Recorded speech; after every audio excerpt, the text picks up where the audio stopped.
J'ai quitté la France en 2018, ça n'a pas été facile, mais c'est l'un des meilleurs choix de ma vie. Si tu souhaites aussi atteindre cet objectif, je te donne mes meilleurs conseils et toute mon expérience pour que tu puisses atteindre cet objectif. Cette vidéo, c'est la rediffusion d'un séminaire que j'organise à la capsule. D'ailleurs, on organise toute l'année des séminaires sur différentes thématiques.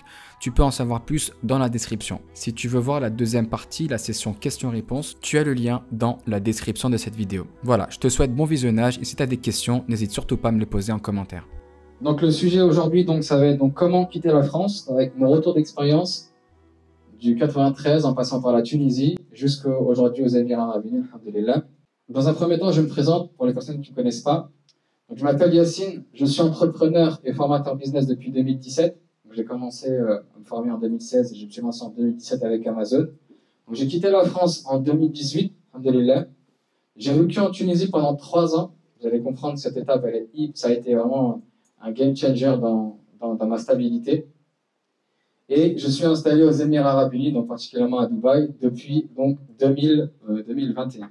Donc l'objectif aujourd'hui, c'est de vous donner vraiment toutes les clés pour réussir votre expatriation, votre hijra. Aujourd'hui, levez la main. Vers quel pays vous aimeriez vivre? Juste rapidement, comme ça, pour que je puisse un peu voir. Dites-moi rapidement.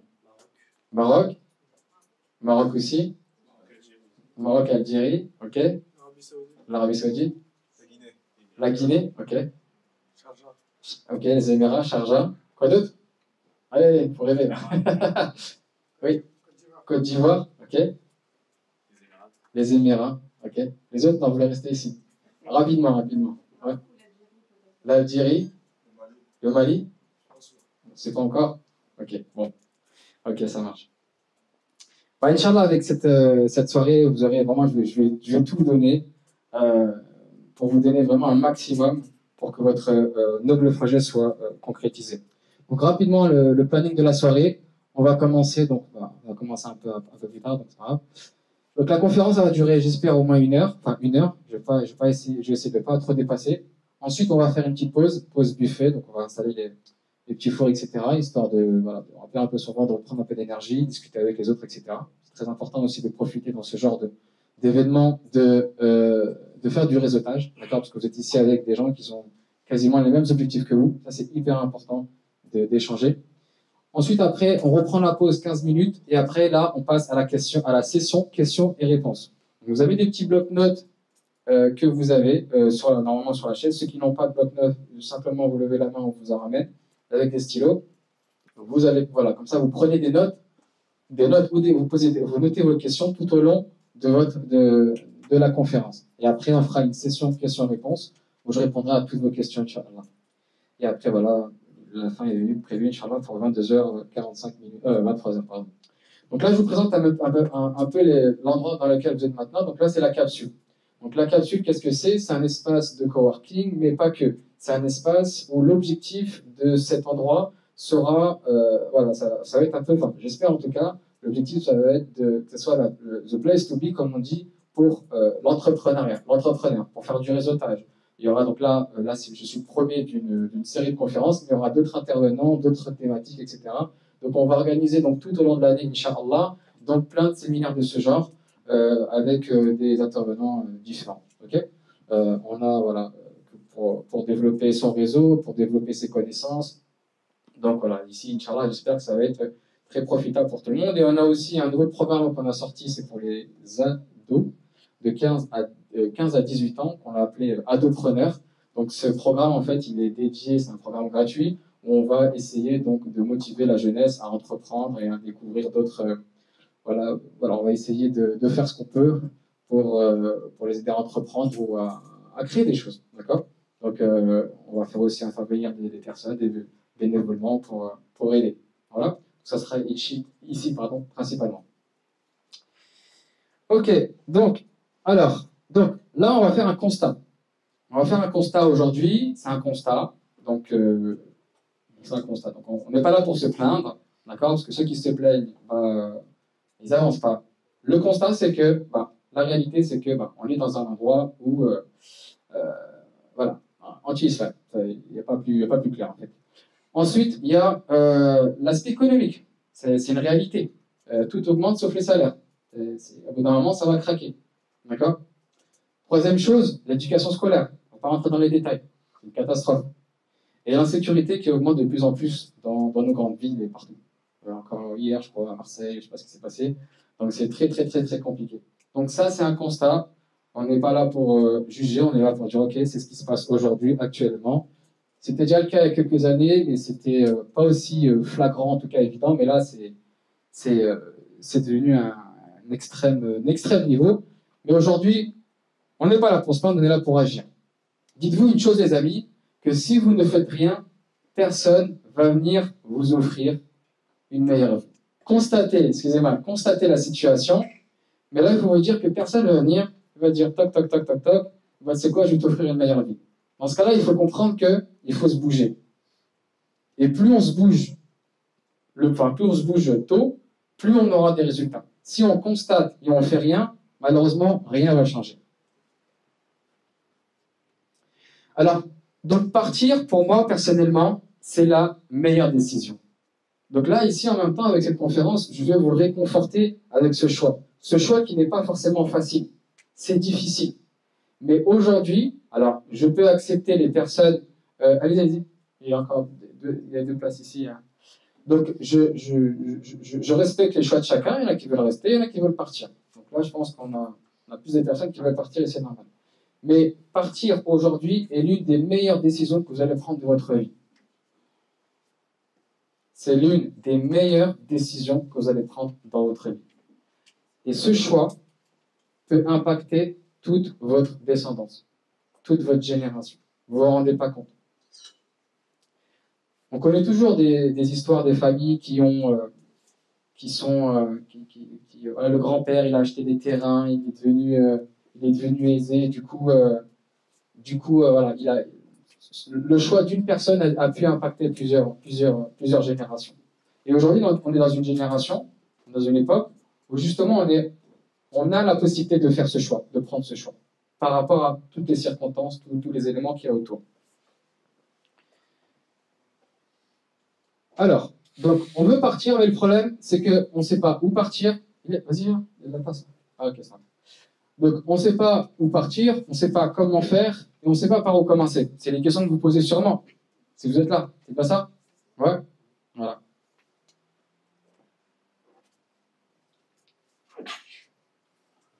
Donc, oui, c'est possible, et votre rêve peut devenir une réalité. D'accord? Quand on voit qu'il y a des personnes qui ont atteint déjà l'objectif que vous voulez atteindre, dites-vous que c'est possible.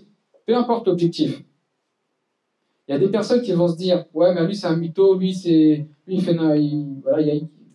pas la réalité. » Mais en fait, si vous n'êtes pas 100%, pas 90, pas 80, pas 60, si vous n'êtes pas 100% convaincu que ce que vous êtes en train de mettre en place, c'est possible, vous n'allez jamais y arriver. C'est clair et net. Et ça, c'est partout dans tous les projets. Que vous lancez un business, que vous voulez perdre du poids, que vous voulez prendre du poids, si vous n'êtes pas convaincu à 100% que vous êtes capable d'atteindre votre objectif, ça ne va pas se réaliser. Et là, on est encore plus dans la certitude parce que c'est quelque chose que Allah il nous encourage à faire. Donc, c'est une promesse d'Allah Azza wa Jalla. Rappelez-vous de ces trois éléments. Votre expatriation, votre hijra, se base sur trois éléments. Rappelez-vous, s'il vous plaît, de ces trois éléments tout au long de votre préparation. La première, c'est votre intention. Quelle est votre intention? Si votre intention, c'est faire le tour du monde, c'est la vôtre. On respecte. Si votre intention c'est de faire tous ces efforts pour pouvoir avoir une meilleure qualité de vie pour vous et pour vos enfants, etc., dans ce cas-là, ça sera cette intention. D'accord? Mais votre intention est la base de tout. Et ça, on l'a vu, ça fait plusieurs années, alhamdoulilah, que je suis expatrié, et quand on a un peu des épreuves tout au long de ce parcours, eh bien, il faut se rappeler pourquoi on fait ça, pourquoi on est là, etc., etc. Donc, se rappeler de l'intention de base.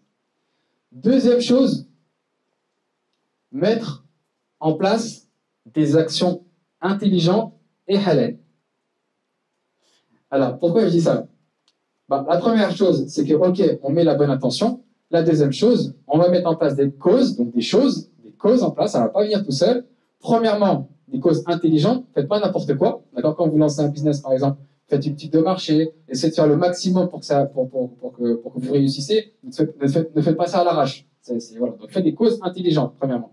Et halal aussi. C'est un frère qui m'a rappelé, que c'est peut-être bête, mais en fait, si on veut atteindre un objectif noble et qu'on a une intention noble, et ben, le pont qui va permettre d'aboutir tout ça, ben, il faut gagner son argent halal, de façon halal.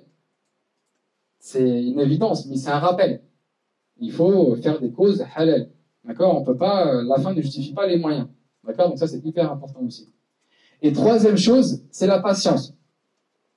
Si vous n'avez pas de patience, malheureusement, ça va être compliqué. Donc la patience au début, la patience pendant et la patience après. Donc à chaque étape de votre projet, il faudra être patient. Tout le temps. Patient avec vous, patient avec les enfants, la femme, les enfants, l'entourage. Les gens ne vont pas vous comprendre. Moi, quand j'étais au bled, les gens ne comprenaient pas. T'as raté ta vie, qu'est-ce qu'il y a, la France, ça va pas, etc., etc. Ou même mes parents. D'accord? Donc, eux, ils ont fait le chemin inverse. Ils ont fait du Maghreb en France, et nous, on fait la France vers le Maghreb. Donc, ils ne comprennent pas forcément. Voilà, on essaie de leur faire comprendre, mais ça vient avec le temps. Ça vient avec le temps.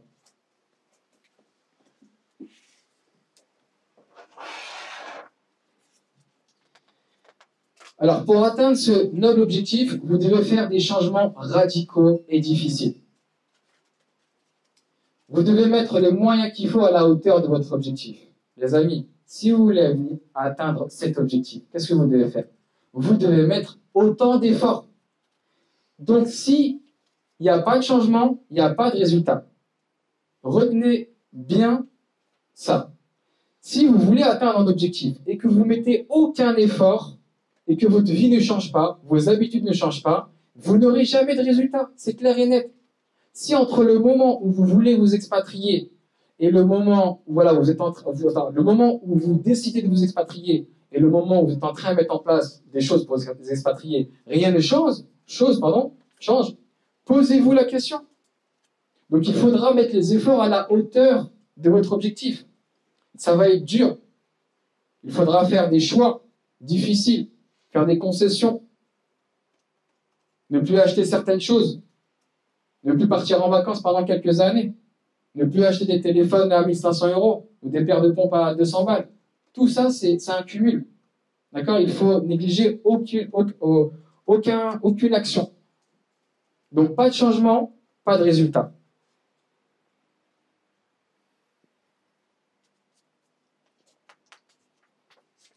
Donc, votre expatriation se base sur 3 éléments. Donc, une fois qu'on sait, on a notre objectif, on veut s'expatrier, ça c'est bien. Il faut maintenant le définir. Donc, c'est un exercice que je fais très souvent, mais c'est très important. Si vous ne savez pas quel est votre objectif, vous ne savez pas où aller. C'est hyper important. C'est très simple, c'est un exercice très simple. La première chose, votre objectif doit être déterminé par le lieu. Donc, définissez l'endroit où vous souhaitez vivre. La deuxième chose, on va rentrer un peu plus en détail dans la prochaine slide. La deuxième chose, c'est le temps. Vous devez définir une date précise. Si alors, je ne sais pas si on va juste après. Rapidement. Ouais, non, voilà. Donc, le temps, la deuxième chose, c'est le temps. Définir une date précise. Et la troisième chose, c'est le montant. Pour atteindre votre objectif, il faut de l'argent. D'accord? Donc, ça, c'est. Et donc, vous devez définir le montant, un montant fixe et un montant mensuel. Donc, je reviens pour le premier point. Donc, définissez le lieu, le pays, la ville, le quartier même, si vous connaissez déjà l'endroit. Donc, vous allez faire comprendre à votre cerveau, vous allez prévisualiser, vous allez faire un exercice de prévisualisation, pardon. Et là, vous allez dire à votre cerveau, ok, moi je vais habiter, par exemple, à Tanger, dans ce quartier, etc., à côté de la mosquée Foulen. D'accord? Votre cerveau, il va se préparer à ça. Il va l'imaginer. Deuxième chose, définissez, s'il vous plaît, une date la plus précise possible. Parce que je connais trop de personnes qui me disent l'année prochaine. Par contre, si vous mettez une deadline, votre cerveau va dire, ok, il reste 10 mois, il reste 8 mois, il reste 6 mois, 7 mois. Et automatiquement, votre cerveau, il va mettre des actions en place. Automatiquement. Quand vous êtes en train de courir, vous voyez la ligne d'arrivée, eh ben, vous savez que ça arrive. D'accord? Mais si la ligne d'arrivée, elle n'est pas là, je m'arrête quand je veux, bah, dans ce cas-là, ça va être difficile d'atteindre l'objectif. Donc, définissez vraiment une date précise de départ. D'accord? Et même si vous dépassez un peu, c'est pas grave. Au moins, vous avez dépassé d'un mois, 2 mois, 3 mois. Ok? Mais dites pas en 2030 et après vous dépassez 2035. Voilà, c'est pas précis. Et troisième chose, bah, toute chose peut être réalisée, doit être réalisée avec de l'argent. L'aspect économique dans une expatriation, c'est pas la base, mais c'est une partie très importante de la concrétisation. Il faut de l'argent. Ok? Donc, deux montants, un montant fixe et un montant mensuel. Le montant fixe, il va correspondre au montant que vous avez besoin pour vous installer.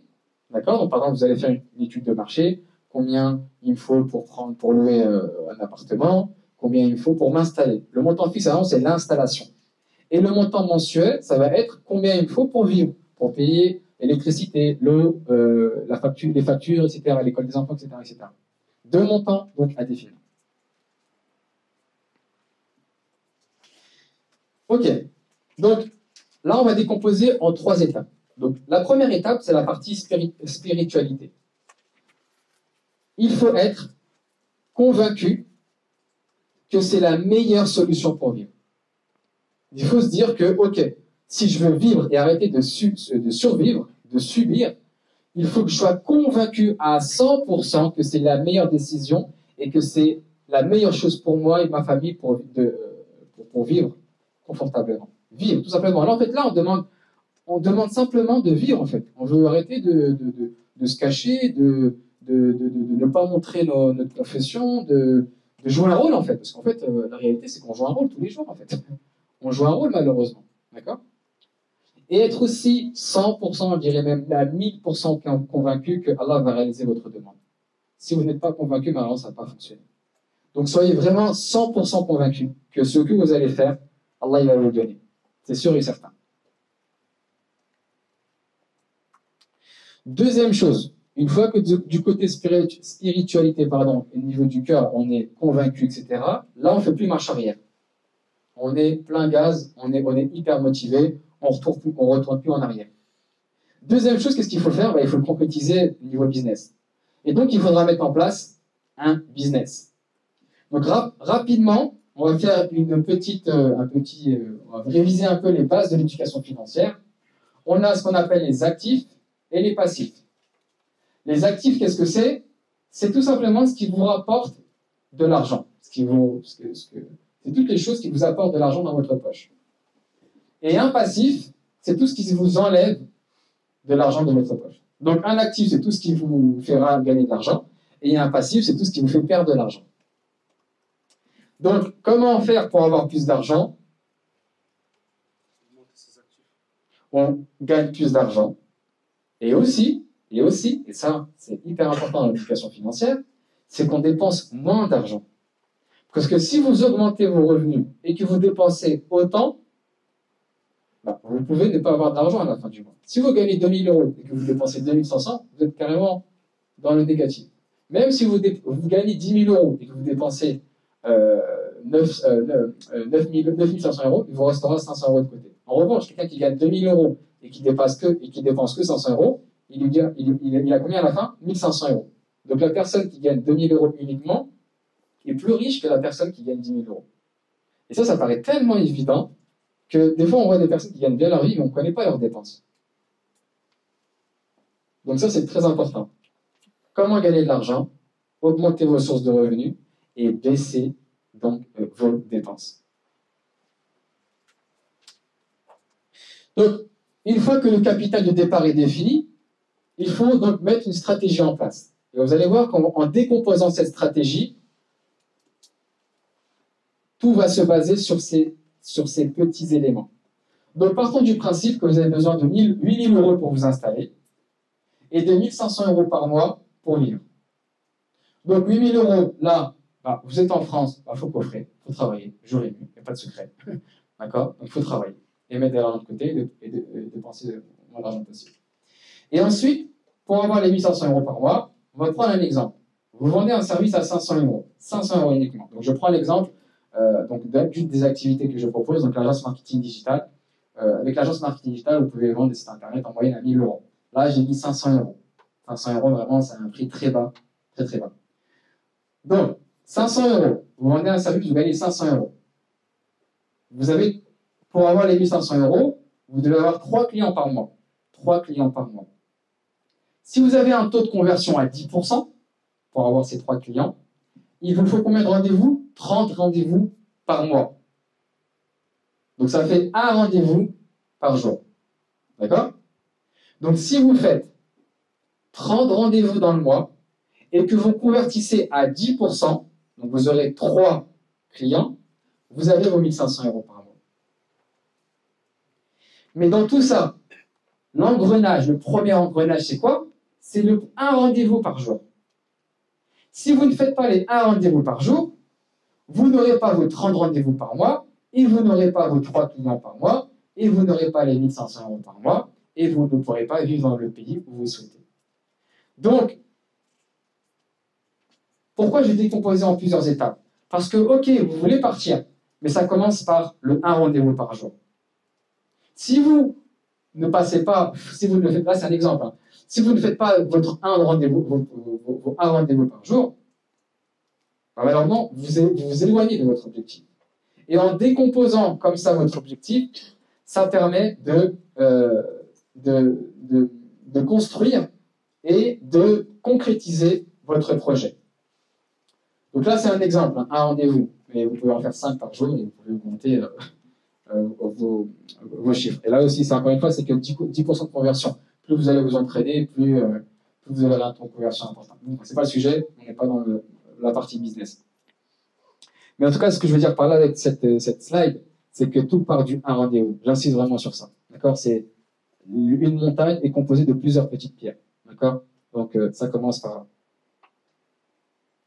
Donc là, un exemple, 5 rendez-vous par jour, vous avez 100 rendez-vous par mois, vous convertissez à 10%, bah voilà, ça fait, avec un service à 500 euros, ça vous fait 5000 euros.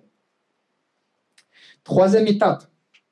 Donc, voilà, au niveau, on est 100% sûr qu'Allah Azzawajal, il va nous réaliser notre demande.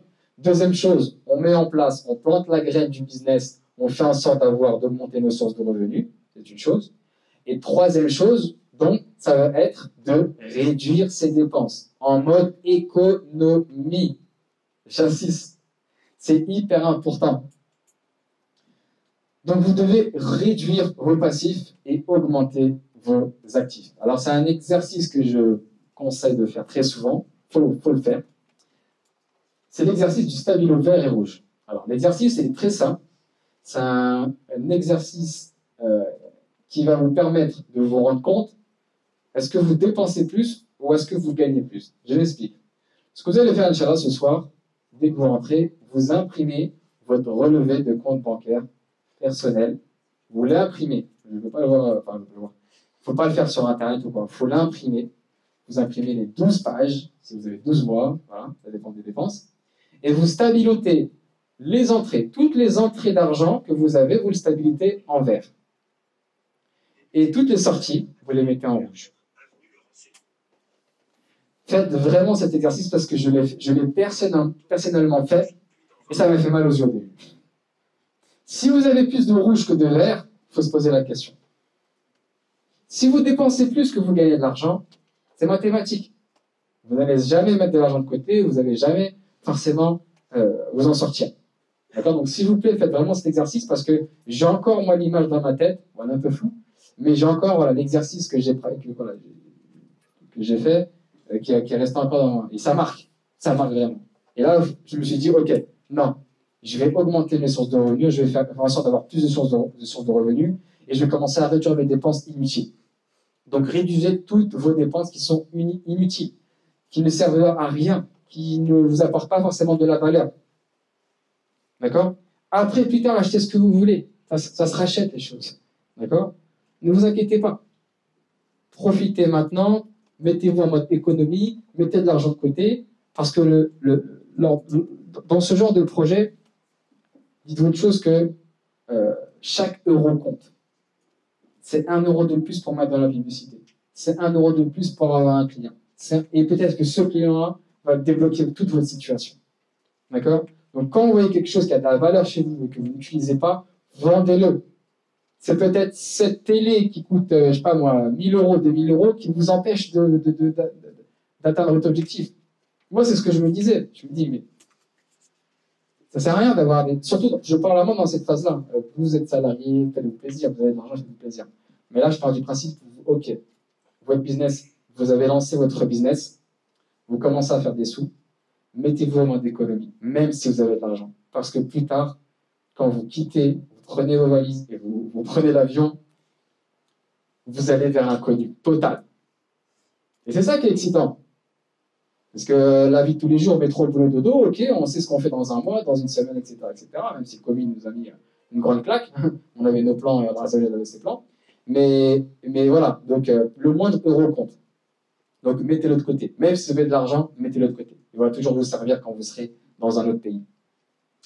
Donc vendez tout ce que vous n'avez, vendez tout ce que vous n'utilisez pas depuis un petit moment. S'il y a quelque chose qui traîne depuis 6 mois, vendez-le. Vendez-le. Vendez tout ce que vous utilisez. Restez vraiment, voilà, essayez de rester vraiment le plus minimaliste possible. D'accord? Vous avez une télé, vous avez un canapé, vous avez un... C'est bon. Voilà. D'accord? Gardez uniquement l'essentiel. Tout ce que je vous dis là, c'est ce que je l'ai fait personnellement. L'exercice du stabilo, le fait de vendre tout ce que j'avais pas besoin. Déjà à la base, je ne suis pas quelqu'un qui achète beaucoup de choses, mais voilà, il y a plein de choses qui ne servent pas à grand chose. Et je me sens débarrassé. Ça, c'est ma petite Ford Fiesta 1994. C'est ma dernière voiture avant que je parte de la France. M'a coûté 300 euros. Je peux la vendre, celui qui est intéressé. C'était une épave, le truc. C'était une épave. Mais dans ma tête, pourquoi j'allais acheter une voiture à 5-6 000 euros alors que je suis en train de préparer pour partir? Aucun intérêt. D'accord? J'ai même pas pu la vendre. C'était même pas... Le dépanneur, il se disait, prends-la et laisse-moi tranquille. D'accord? Bon, c'était pas celle-là, la mienne est encore plus éclatée. J'ai trouvé ça sur le bon coin. Mais ça, c'est ma dernière voiture ici. Et pourtant, je pouvais m'acheter une voiture à 2 000, 3 000, 4 000, 5 000 euros. Donc, si vous avez une voiture qui coûte cher, tant mieux, c'est bien, alhamdoulilah. D'accord? Mais, encore une fois, moi, je vous conseille de faire, c'est vraiment d'aller juste au milieu. Et après, ça se vend très facilement.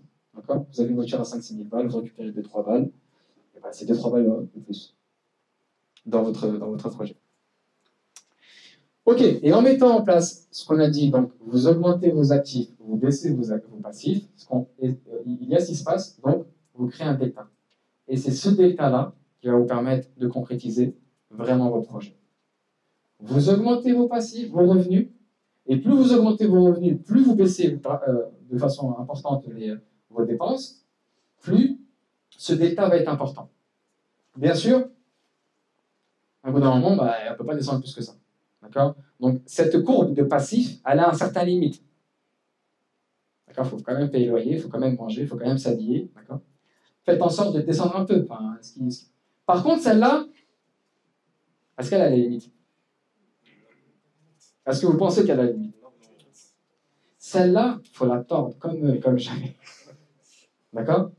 Et moi, avant que je me lançais dans les business sur Internet, pour moi, au-dessus d'une certaine somme, comme 4 000, 5 000 euros, c'était trop noir. J'ai un BTS, donc je me suis dit, voilà, ceux qui ont un bac plus 5, ils doivent gagner 3 000, 4 000 euros, 5 000 euros, mais après, jamais. C'était même pas. Quand on sait quelque chose qui n'existe pas, je ne l'ai même pas imaginé, en fait. Donc, pour moi, c'était incroyable. Alors que je me suis rendu compte que c'est rien, 5 000 euros, en fait. Sur Internet, par exemple, c'est rien, 5 000 euros. Pour vous donner un peu, c'est juste pour que vous puissiez avoir un repère, d'accord? 1 500 euros par mois sur Internet, et j'exagère pas, hein, par rapport au potentiel. 1 500 euros par mois sur Internet, c'est comme si vous gagnez en tant que salarié 200 euros. D'accord? Ça veut dire qu'à partir du moment où vous avez compris comment ça fonctionne, etc., en moyenne, les gens qui gagnent bien leur vie sur Internet, ils sont entre 8, 9, 10 000 euros, mais normal, quoi, sans effort. Enfin, sans effort, avec des efforts, bien sûr. Mais après, il y a des gens qui gagnent beaucoup plus. D'accord? Donc voilà. Donc c'est juste pour vous donner un repère. Alors, arrêtez de vivre pour les autres. Je ne le dis pas forcément pour vous. Hein. Mais il y a trop de gens qui s'habillent pour les autres. qui partent en vacances pour les autres, qui montrent sur Internet ce qu'ils ont, ce qu'ils font. Arrêtez, s'il vous plaît. Parce que eux, ils vont pas vous aider quand vous serez en galère. Eux, c'est pas eux qui vont vous créer votre business. D'accord? Et malheureusement, on est dans, mais c'est la réalité, on est dans une époque où dans une époque de m'as-tu vu. C'est ça le problème. C'est que moi, au début, quand j'ai commencé à lancer dans le business, pendant plusieurs années, je suis pas allé en vacances. Pourtant, dans mon entourage, ça partait en vacances à droite, à gauche, ça s'achetait les dernières terres, derniers téléphones, les dernières marques, etc., etc. Pourquoi? Surtout que quand on se marie, bah, c'est là où il faut mettre de côté, c'est là où il faut construire, d'accord? Donc arrêtez de vivre pour les autres. Ça, c'est la première chose. Sacrifiez-vous 5 ans uniquement. 5 ans dans une vie, c'est quoi? Il y en a, ils font bac plus 8, ils ont juste un diplôme. Leur vie commence, elle ne fait que commencer. D'accord? Donc, c'est un autre domaine. D'accord? Donc, ce qui est médecine ou autre.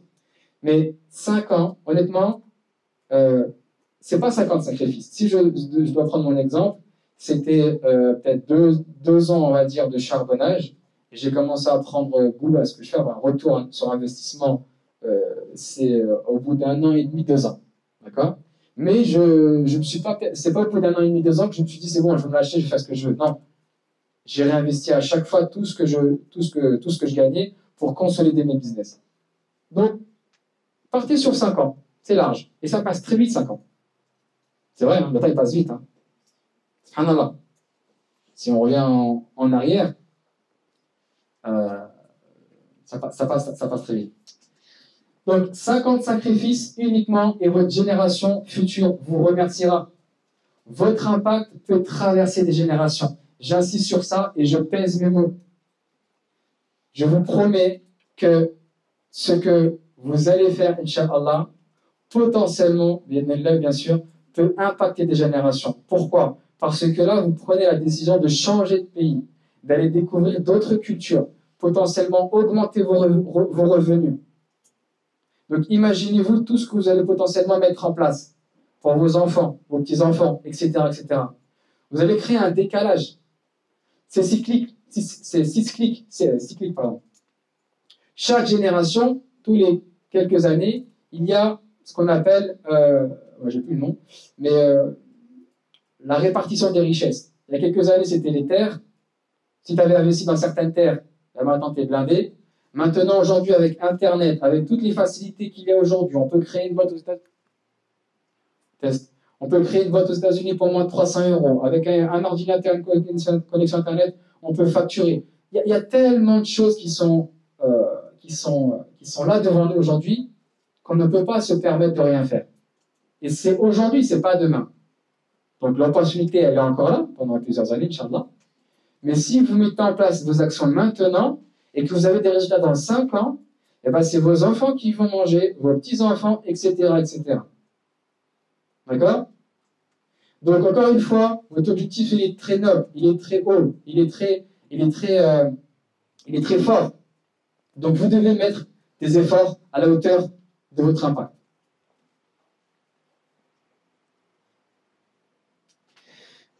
Avant d'aider les autres, il faut d'abord s'aider soi-même. La meilleure façon d'aider les autres, c'est d'abord sortir soi-même de la galère. D'accord? Malheureusement, on a beaucoup de gens, quelques personnes, on va dire, qui font des bonnes choses. Hein, machallah, c'est bien d'aider les autres, mais malheureusement, elles-mêmes, elles sont en galère. Sauf que l'impact il n'est pas assez puissant. L'impact est vraiment pertinent quand vous-même vous êtes sorti de la galère, en tout cas du problème dans lequel vous êtes maintenant, et ensuite vous allez aider les autres. Donc si chacun d'entre nous ici atteint son objectif et ensuite redonne, donc que ça soit dans son pays, que ça soit dans son village, que ça soit dans sa ville, dans sa famille, etc., à ce moment-là, imaginez-vous chaque famille comment ça va évoluer. Aujourd'hui, nous, la communauté musulmane, on doit être fort. On doit être fort donc, religieusement, on doit apprendre notre religion, c'est la base. On doit être fort économiquement, on doit avoir ce pouvoir économique. On doit être fort intellectuellement, on doit faire aussi des études. Et on doit être fort aussi physiquement, pour être en bonne santé, parce que voilà, le musulman, il doit s'entretenir. Ce que je veux dire par là, c'est que chacun apporte ce qu'il peut pour faire avancer notre communauté. Et qu'une personne ne peut pas tout faire. C'est pas possible. Tu peux pas faire des cours religieux. être présent aux associations, faire du business, faire des études. C'est très compliqué. Mais il faut partir du principe que, ok, si Allah t'a facilité sur une certaine chose, fais-le à fond et apporte ce que tu peux à la communauté. Donc si par exemple, on a un tiers ici qui sont forts religieusement, ils apportent ce qu'ils peuvent. Un tiers, un quart, économiquement. Ensuite, intellectuellement, etc. etc. C'est comme ça qu'on devient fort. D'accord? Parce que par exemple, c'est un problème, c'est un autre sujet, mais on a trop de personnes qui vont partir étudier et qui reviennent, ils étudient pendant 10 ans en Arabie ou n'importe où, et ils reviennent, on les retrouve dans les snacks, derrière les fours. C'est pas concevable, c'est pas possible. Ça devrait même pas exister, ça. Moi, ça me fait pitié. Moi, honnêtement, ça devrait pas exister, ça. Et ça, c'est pas un cas isolé. Il y a beaucoup de personnes qui étudient, qui sacrifient leur temps, leur famille, etc., pour aller apprendre la religion, pour la transmettre. Et malheureusement, ils ne trouvent pas de stabilité économique et donc ils sont obligés d'aller chercher de la rise. Et du coup, ils mettent de côté tout ce qu'ils ont appris. Donc c'est pour ça que j'insiste sur les 4 piliers. Religieusement, ceux qui sont sacrifiés, économiquement, pour aider les personnes justement qui ne peuvent pas travailler, intellectuellement pour les études, etc., et physiquement pour la santé, etc. Alors, quel pays choisir? Alors, le conseil que je peux vous donner, premièrement, c'est, donc il y a plein de pays dans lesquels voilà, vous pouvez voyager. Aujourd'hui, avec Internet, ça permet de casser ces barrières-là, parce que là, on parle vraiment de l'entrepreneuriat en ligne. Si vous êtes salarié, si vous avez une autre façon de vous installer, ça, c'est autre chose. Ça dépend des jobs, des emplois que vous allez trouver dans le pays, etc. D'accord? Donc là, par du principe, vous avez donc, voilà, vous avez votre business, il commence à tourner, vous commencez à gagner 500, 700, 1000 euros par mois. Là, vous allez choisir votre pays. Le conseil que je peux vous donner, c'est d'abord donc de choisir votre pays d'origine. Pourquoi? Premièrement, vous le connaissez. Première chose. Deuxième chose, l'adaptation sera beaucoup plus rapide. Le coût de la vie est faible. Donc pour la plupart d'entre nous, enfin je ne sais pas, mais on habite dans les pays africains. Et donc le coût de la vie par rapport à l'Europe est beaucoup plus faible. Ce qui permettra de réduire ces dépenses. Et donc, vous aurez un meilleur pouvoir d'achat, ce qui veut dire une meilleure qualité de vie. Et aussi, retour aux sources. Parce qu'on se prétend tunisien, marocain, algérien, malien, ivoirien, etc. Mais on ne connaît pas nos parents, on ne connaît pas comment ils ont vécu, on ne connaît pas notre bled, concrètement. D'accord? Donc, moi, je suis resté donc 3 ans en Tunisie. Ça m'a permis de voir de la famille que je n'aurais pas pu voir quand je partais en vacances. Et ce n'est pas la même chose quand on va en vacances et quand on va vivre là-bas. D'accord? Moi, quand je les ai vus la première fois en décembre avec un manteau, je me suis dit, ouais, vous avez des manteaux. Mais on venait qu'en été. Mais ouais, il y a des manteaux, il y a la pluie, il y a la boue, il y a la galère. C'est pas, voilà, c'est pas tout, il fait pas ciel bleu tous les jours là-bas. D'accord? Donc, ça, c'est important pour savoir d'où on vient, de revenir aux sources. Ensuite, quel est le budget? Alors, le budget, il est très variable en fonction de si vous êtes célibataire, si vous avez une famille, le nombre d'enfants aussi. Tout ça, ça peut vraiment changer. D'accord? Donc, mais en tout cas, une chose est sûre, mettez un maximum d'argent de côté. D'accord? Il faut que vous vous dites, OK, je vais mettre un maximum d'argent de côté. Il ne faut pas que ce maximum dure 10 ans. D'accord? Vous dites, OK, j'ai mis assez d'argent de côté. Là, je pense que c'est le moment. Alors, quelle société créer pour sa boîte? Alors, on a donc, là c'est hyper important, hein, parce que quand on crée un business en ligne, il faut qu'on continue à faire du business, même au Sénégal, même en Mali, même en Tunisie, etc. etc.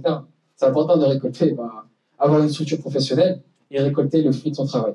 Donc la première chose que je peux vous conseiller, c'est la LSC aux États-Unis.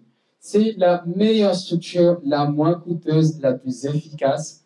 Donc la LSC aux États-Unis, donc les avantages sont donc le coût de création qui est assez faible, qui est à peu près de $300. Deuxième chose, c'est qu'en fonction de l'État où vous allez choisir votre structure, vous allez payer 0% d'imposition, aucune comptabilité obligatoire, que des avantages, et c'est déjà pas mal. Okay? Donc je conseille cette structure pour les business de prestations numériques ou pour le e-commerce avec Shopify. Pourquoi prestations numériques? Parce qu'en fait, vous aurez accès avec cette structure à Wise, pardon. Vous aurez donc un RIB en multi-devise. Demain, vous avez un client, vous envoyez un RIB, vous faites payer, simplement.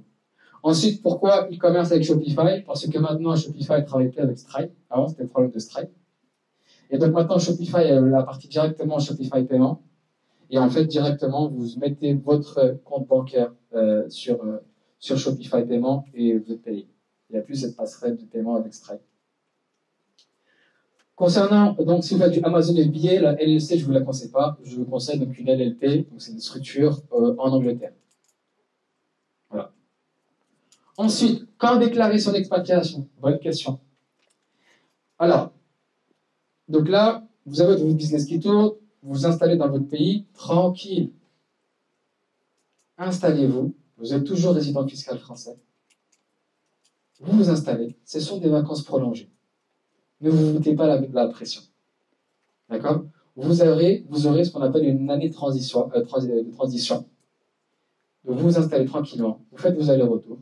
Et à partir du moment où c'est bon, vous êtes installé, dans ce cas-là, ce qu'il faudra faire, vous allez déclarer que vous êtes parti de la France l'année N+1. C'est-à-dire que si vous partez dans 2024, vous déclarez dans vos déclarations de 2025 que vous partez en 2024.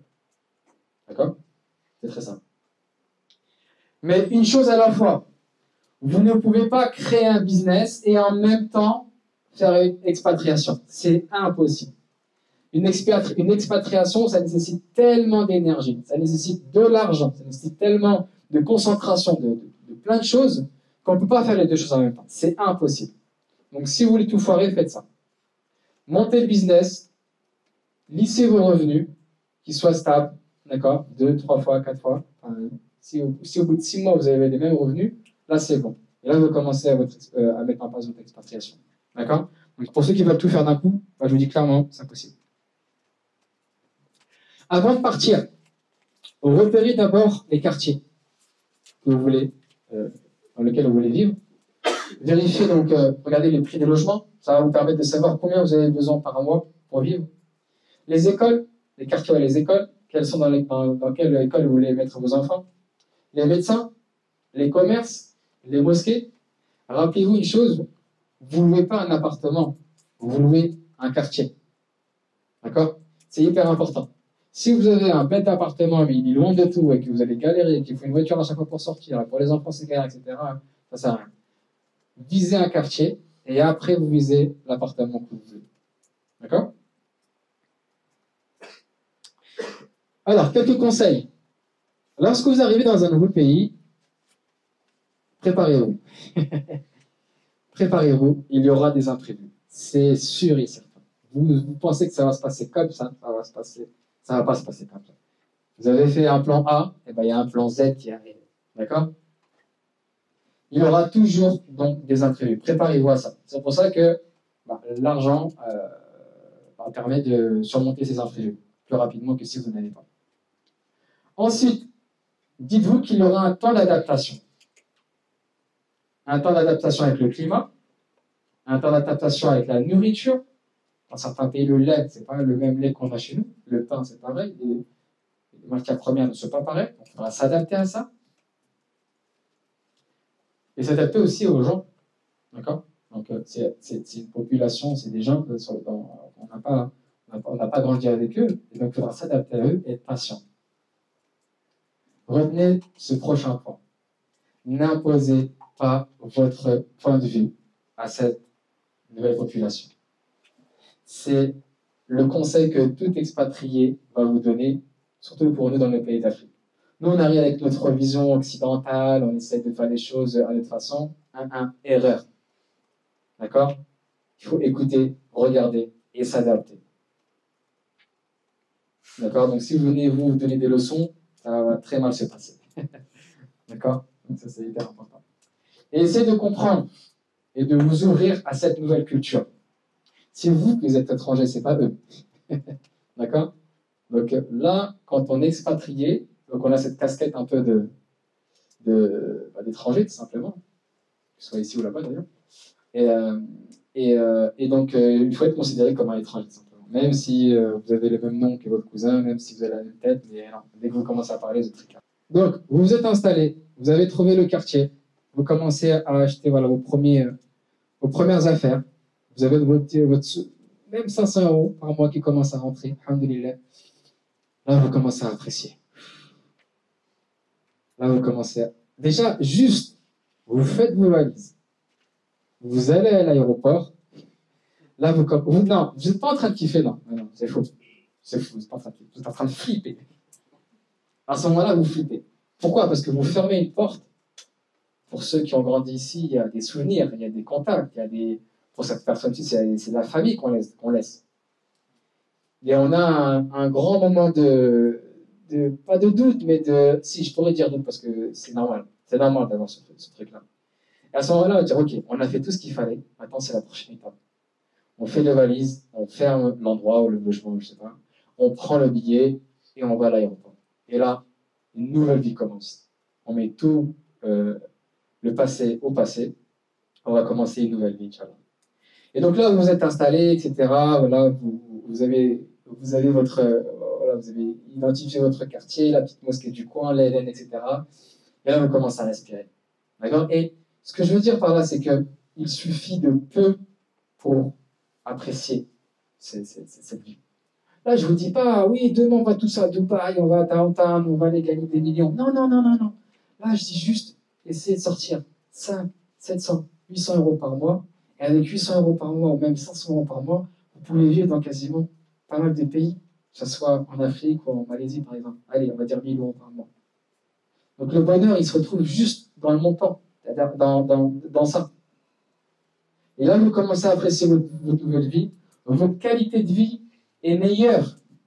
Ici, on charbonne, on gagne 2000, 3000, 4000 euros. Toutes les journées se ressemblent. C'est vrai ou pas? Métro, boulot, dodo, on voit les années qui passent. On ne fait pas de sport. On ne voit pas des fois même... j'ai vu ça l'année dernière, je crois, sur BFM, 5e semaine sans ciel bleu à Paris. Oh, c'est vrai, tout est gris, tout est gris. C'est le climat, c'est comme ça. Mais ça joue au moral. Ce que je veux dire par là, c'est que dans nos pays d'origine, dans la plupart de nos pays d'origine, on a une meilleure qualité de vie. C'est vrai ou pas? On mange bien, on a les 4 saisons, on a la nature, on a la mer. Vous pouvez vous promener au bord de la mer, vous promener dans des forêts, manger des fruits qui viennent de sortir de l'arbre, etc., etc. Et ça, c'est hyper important pour votre bien-être, pour votre structure, que ce soit au niveau du business, personnel, professionnel, au niveau des enfants, la femme, de la famille, etc., etc. Subhanallah, on voit plus de béton, on marche plus sur du béton que la nature. Ça, c'est la réalité. Quand on voit tous les jours la A86, les bouchons, les voitures, il y a pas de... Et plus on avance dans le temps, plus on est en train de raser tous les espaces verts pour construire des immeubles, etc. Alors que nos bleds, alhamdoulilah, il y a ce qu'il faut. Et ça, pour l'humain, c'est hyper important. Donc, vous avez une meilleure qualité de vie, ce qui vous rend plus heureux, vous êtes plus motivé, vous êtes plus déter, aller chercher des nouveaux clients, vous appréciez, et là, ça commence à rentrer. Et une fois que vous avez goûté à ce petit bonheur, et ben, vous allez faire en sorte de garder cette situation. À ce moment-là, faites beaucoup d'invocations. Première chose. Parce que partir, c'est une chose, mais rester, c'en est une autre. Donc, demandez à Allah Azza wa Jal de maintenir, de vous donner plus. N'hésitez pas à lui demander plus. N'hésitez pas à lui demander de donner beaucoup plus. Si vous ne demandez pas à lui, vous allez demander à qui? Demandez. Donc, faire beaucoup d'invocations avec la sincérité. Multipliez vos sources de revenus. Aujourd'hui, une source de revenus, avoir une seule source de revenus, c'est pas assez. Il faut avoir au moins 2 ou 3 sources de revenus. Et c'est possible. C'est pas impossible. C'est possible. Restez focus. Vous allez, donc une fois que vous êtes expatrié, vous serez des entrepreneurs. Et quand tu es entrepreneur, tu vas rencontrer d'autres entrepreneurs, ils vont te proposer des projets, etc., etc. Soyez focus. Restez concentrés dans vos projets. Ne faites pas la girouette une fois à gauche, une fois à droite, une fois on va proposer un plan, une fois... Non. Vous savez ce que vous êtes en train de faire. Continuez à faire ce qui fonctionne maintenant. Montez votre business jusqu'au top de son activité. Et après, lancez un 2e, 3e projet. Ensuite, sachez les amis que si vous faites du bon travail et que vous êtes loyal, vous allez réussir. Pourquoi? Parce que plus vous allez avancer, plus vous allez rencontrer des personnes qui ne sont pas professionnelles et qui ne sont pas loyales. Si vous êtes sérieux et que vous êtes loyal, vous allez finir avec des gens qui sont comme vous, et à ce moment-là, vous allez vraiment donc, faire du vrai business, faire des vraies relations, etc. etc. Donc, il ne faut pas se dire que, ok, c'est pas parce que tout le monde, je sais pas moi, prenons un exemple, c'est pas parce que tout le monde, enfin, beaucoup de personnes ouvrent une boulangerie que forcément toutes les boulangeries sont honnêtes, toutes les boulangeries font de l'argent. Il y a peu, à chaque fois il y a peu. Moi, je vous dirais un retour d'expérience, c'est que plus j'avance dans le business, plus c'est très rare de trouver quelqu'un qui est professionnel et qui est loyal. Donc si vous avez ces qualités-là, ne vous inquiétez pas. Vous allez trouver des gens qui sont comme vous. Et c'est à ce moment-là que vous allez construire des vraies choses. Ensuite, on est toujours dans la session dans la partie des 5 années, d'accord? Ça, c'est ce que je fais. Hein. C'est réinvestissez toujours une bonne partie de vos revenus pour consolider vos business. C'est hyper important. Commencez pas, entre guillemets, pas à flamber, mais faites-vous plaisir, bien sûr. Il faut se faire plaisir, d'une certaine manière, d'une certaine mesure. Mais ne claquez pas tout votre argent, vos premiers revenus en vacances, etc.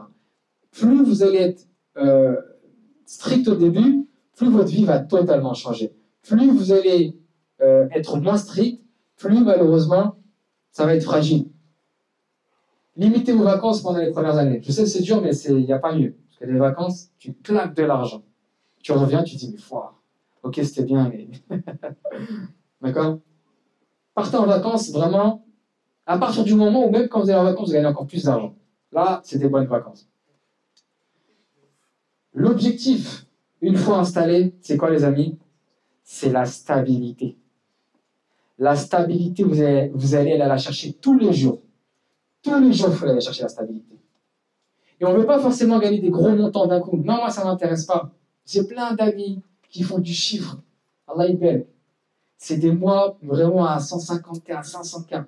Et toute l'année, après, en gros, c'est pas stable pour moi. Tu sais, quand tu payes un loyer, que tu as des enfants, etc., c'est trop risqué. Je préfère avoir des revenus qui sont stables, que je sais je peux me projeter pendant plusieurs années, que de faire des coups de poker, gagner beaucoup d'argent et se dire, ok, c'est quoi le prochain coup? D'accord? C'est une approche. Vous voulez faire des coups, il n'y a pas de problème. Mais la stabilité, surtout quand on est en famille, c'est l'objectif principal. Vous savez combien vous dépensez par mois, essayez d'aller faire en sorte de gagner autant, même plus, par mois, pour garder cette stabilité. Le plus difficile, c'est le premier pas. Vous allez voir que le plus dur, c'est cette première étape, parce qu'on va vers l'inconnu. Mais une fois que vous allez le faire, je vous promets que premièrement, vous n'allez pas le regretter. Et ensuite, je vous conseille fortement de ne pas vous mettre de limites. Là, en fait, ce qui se passe, c'est que quand on est ici, maintenant en France, salarié, etc., on est attaché. On est emprisonné. On ne le voit pas, mais on est emprisonné. On nous donne un certain confort en CDI, on nous donne certaines aides, on nous paye certaines choses, le patron nous paye certaines choses, etc. Mais en fait, c'est juste un moyen légal de vous retenir. D'accord? Mais une fois que vous êtes détaché de ces chaînes-là, ne vous limitez pas. Le gros avantage des Émirats Arabes Unis, après je pense qu'il y aura pas mal de questions par rapport à ça, c'est que les gens qui sont là-bas, ils sont déterminés. Et ils sont jeunes. Ils ont 17, 18, 20, 21. C'est des gens déter. C'est des gens qui sont déterminés. Ils ont la niaque. Donc ne vous mettez aucune limite. Vous lancez dans un business, dites ok, comment faire pour gagner 2 000 € par mois? Maintenant, comment faire pour gagner 10 000 € par mois? Maintenant, comment faire pour gagner 100 000 € par mois? Comment faire pour gagner 200 000 € par mois? Et dites-vous une chose, il y a toujours quelqu'un au-dessus de vous, comme il y a aussi bien sûr toujours quelqu'un en dessous de vous. Mais là, on se motive. Donc, vous gagnez 2 000 € par mois, dites-vous toujours qu'il y a un mec qui gagne 5 000 € par mois. Vous allez chercher ce mec-là, vous allez dire, mais comment il fait pour gagner 5 000 € par mois? Je vais apprendre de lui. Une fois que vous avez atteint 5 000 €, vous allez dire, ok, comment faire pour atteindre les 10 000 €? En fait, c'est par palier généralement. Il y a le palier des 2 000, après 5 000, 10 000. Une fois que tu as les 10 000, tu vas aller faire les 15, les 20, 30. Et après, tu as la tranche des 10, 50, 50, 100. Et tu vas aller trouver quel est le mécanisme dans mon business que je peux faire pour aller chercher ces chiffres-là. D'accord? Ça reste que des mathématiques. Comme on a vu l'exemple tout à l'heure, si on fait un rendez-vous par jour, à la fin, j'ai 30 rendez-vous. Si je convertis à 10%, j'ai 1500 euros par mois. Si par exemple, je double mes rendez-vous et que j'ai un meilleur taux de conversion, bah, je double mon chiffre d'affaires, etc., etc. Voilà les amis, on arrive à la fin de cette première partie. Il n'y a que Allah Azza wa Jal qui est capable de faire, d'accepter votre demande, que ça ne va pas être facile, qu'il faudra se rappeler toujours pourquoi vous le faites. Il faudra, donc comme je vous ai dit, de mettre les efforts à la hauteur de ce que vous voulez mettre en place, c'est-à-dire que ça va être dur, ça va pas être facile, vous allez sacrifier pas mal de choses, mais je vous promets que ça va être le meilleur choix de votre vie, ça a été le mien, et j'espère aussi que ça va être le vôtre. Voilà, j'espère que cette vidéo vous a plu. Si vous voulez mettre en place concrètement votre projet d'expatriation, je vous invite à découvrir une vidéo que je vous ai préparée dans laquelle je vous montre 4 business en ligne que vous pouvez mettre en place dès maintenant. Vous pouvez aussi retrouver la session questions-réponses dans la description de cette vidéo. À la prochaine, Inch'Allah. Wassalamu alaikum wa rahmatullahi wa barakatuh.